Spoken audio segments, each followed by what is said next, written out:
Buffer zone സമരത്തിന് പിന്നിൽ ഭൂമാഫിയെന്ന് സംശയിക്കുന്നതായി വനമന്ത്രി എ.കെ. ശശീന്ദ്രൻ. ബഫർ സോൺ വനത്തിനുള്ളിലേക്ക് നിജപ്പെടുത്തണമെന്ന ജോസ് കെ മാണിയുടെ അഭിപ്രായത്തിന്മേൽ സർക്കാർ ഉചിതമായ നടപടി സ്വീകരിക്കുമെന്നും മന്ത്രി പറഞ്ഞു. ലക്ഷദ്വീപ് എം.പി സ്ഥാനത്ത് നിന്നും അയോഗ്യനാക്കപ്പെട്ട മുഹമ്മദ് ഫൈസൽ ആറളം ഫാം ഗസ്റ്റ് ഹൌസിൽ അനധികൃതമായി താമസിച്ചെന്ന ആരോപണം അന്വേഷിക്കുമെന്നും വനമന്ത്രി കോഴിക്കോട്ട് പറഞ്ഞു. ബഫർ സോൺ വിഷയത്തിൽ ജോസ് കെ മാണിയുമായി അഭിപ്രായ ഭിന്നതയില്ലെന്ന് വനമന്ത്രി പറഞ്ഞു.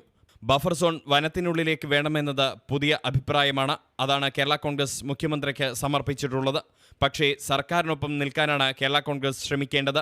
ഇപ്പോൾ നടക്കുന്ന പല സമരങ്ങളും ജനങ്ങളെ തെറ്റിദ്ധരിപ്പിക്കാനുള്ളതാണ്. ജനങ്ങളെ ഭയപ്പെടുത്തി ചെറിയ വിലയ്ക്ക് ഭൂമി കൈക്കലാക്കാനുള്ള ഭൂമാഫിയയുടെ ശ്രമമാണ് ഇതിന് പിറകിലെന്ന് സംശയിക്കുന്നതായും മന്ത്രി എ.കെ. ശശീന്ദ്രൻ പറഞ്ഞു. കേരള കോൺഗ്രസ് ഉൾപ്പെടെയുള്ള എല്ലാ പാർട്ടികളും സർക്കാർ സ്വീകരിക്കുന്ന ഈ നിലപാടിന് വേണ്ടത്ര പ്രചരണം കൊടുക്കാനാണ് ശ്രമിക്കുക. അങ്ങനെ ശ്രമിച്ചാൽ ജനങ്ങളെ തെറ്റിദ്ധരിപ്പിക്കുന്ന ഒരു പറ്റം നിക്ഷിപ്ത താൽപര്യക്കാരുടെ പ്രവർത്തനങ്ങളിൽ നിന്നും പ്രേരണയിൽ നിന്നും മലയോര മേഖലയിലെ ജനങ്ങളെ മോചിപ്പിക്കാൻ കഴിയും. ഇവരെല്ലാം ഭയപ്പെട്ട് ചെറിയ വിലക്ക് ഭൂമി കൊടുത്ത് പോകണം. അപ്പോൾ ഭൂമാഫിയയും കോറി മാഫിയയും കൂടിയാണ് ഇതിൻ്റെ പുറകിലുള്ളത്. ആ തന്ത്രങ്ങളിൽ വീണു പോകാതിരിക്കാൻ ഗവൺമെൻറ്റുമായി സഹകരിക്കുന്ന എല്ലാ കക്ഷികളും എല്ലാ ജനവിഭാഗവും തയ്യാറാകണം എന്ന് അപേക്ഷ മാത്രമേ ഇപ്പോൾ എനിക്കുള്ളൂ. ആറളം ഫാമിന്റെ ഗസ്റ്റ് ഹൌസ് ലക്ഷദ്വീപ് എം.പി ആയിരുന്ന മുഹമ്മദ് ഫൈസൽ അനധികൃതമായി ഉപയോഗിച്ച സംഭവത്തിൽ ഉത്തരവാദികളായവർക്കെതിരെ നടപടിയെടുക്കും. ഈ കേസ് NIA അന്വേഷിക്കുന്നുണ്ടോ ഇല്ലയോ എന്ന് സംബന്ധിച്ച് ഔദ്യോഗിക വിവരം ഇല്ലെന്നും മന്ത്രി വ്യക്തമാക്കി. ഇല്ല, അപ്പോൾ അവരന്വേഷിക്കട്ടെ. അവരന്വേഷിക്കുന്നുണ്ടെങ്കിൽ പിന്നെ നമ്മുടെ അന്വേഷണത്തിന് പ്രസക്തിയില്ലല്ലോ. രണ്ടന്വേഷണം ആവശ്യമില്ല. അവരന്വേഷിക്കുന്ന പക്ഷേ ഞങ്ങൾക്ക് ഇതിനകത്ത് എന്തെങ്കിലും വസ്തുതയുണ്ടോ എന്ന് വനം വകുപ്പിന് അറിയണം.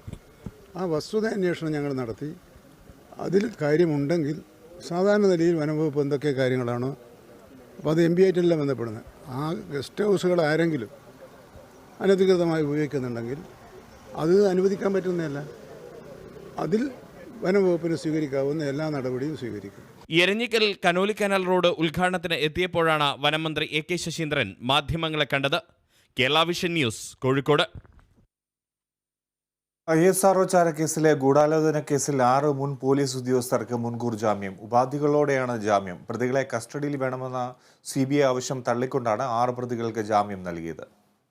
മുൻ DGP സിബി മാത്യൂസ് അടക്കമുള്ള 3 കേരള പോലീസ് ഉദ്യോഗസ്ഥർക്കും 3 മുൻ ഇന്റലിജൻസ് ബ്യൂറോ ഉദ്യോഗസ്ഥർക്കുമാണ് ഹൈക്കോടതി വ്യവസ്ഥകളോടെ മുൻകൂർ ജാമ്യം അനുവദിച്ചത്.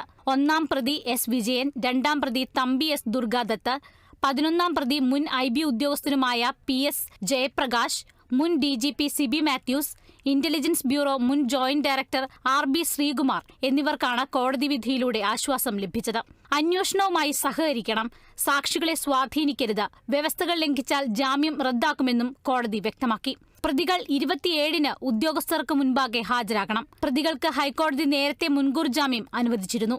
എന്നാൽ CBI സുപ്രീം കോടതിയെ സമീപിച്ച് ജാമ്യം റദ്ദാക്കിക്കുകയായിരുന്നു. കേസ് വീണ്ടും കേട്ട് തീരുമാനിക്കാൻ സുപ്രീം കോടതി നിർദ്ദേശിച്ചതിന്റെ അടിസ്ഥാനത്തിലാണ് ജാമ്യാപേക്ഷകൾ പരിഗണിച്ചത്. അതേസമയം തങ്ങളുടെ ഭാഗം കേൾക്കാതെയാണ് CBI റിപ്പോർട്ട് തയ്യാറാക്കിയതെന്നും പുറത്തു കാണിക്കാൻ പോലും പറ്റാത്ത റിപ്പോർട്ടായതിനാലാണ് അത് പരസ്യപ്പെടുത്താത്തതെന്നും S. വിജയൻ പ്രതികരിച്ചു. ഇങ്ങനൊരു കേസ് കേരളത്തിലെ ഒരു പോലീസ് സ്റ്റേഷനിലും രജിസ്റ്റർ ചെയ്യാനുള്ള യാതൊരു സാധ്യതയില്ല. അത്ര കണ്ട ബാലിശമായ കാര്യങ്ങളാണ് ആ കേസിൽ ഉൾപ്പെടുത്തിയിരിക്കുന്നത്. അതിൽ സെക്ഷൻസ് കേട്ടാൽ ചിരിച്ചു പോകും. മറിയം റഷീദെ ഞങ്ങൾ തട്ടിക്കൊണ്ടുപോയെന്നാണ് പറഞ്ഞിരിക്കുന്നത്. 365 ഉണ്ട് അതിനകത്ത്. കിഡ്നാപ്പിംഗ് എന്ത് കഷ്ടമാണ്.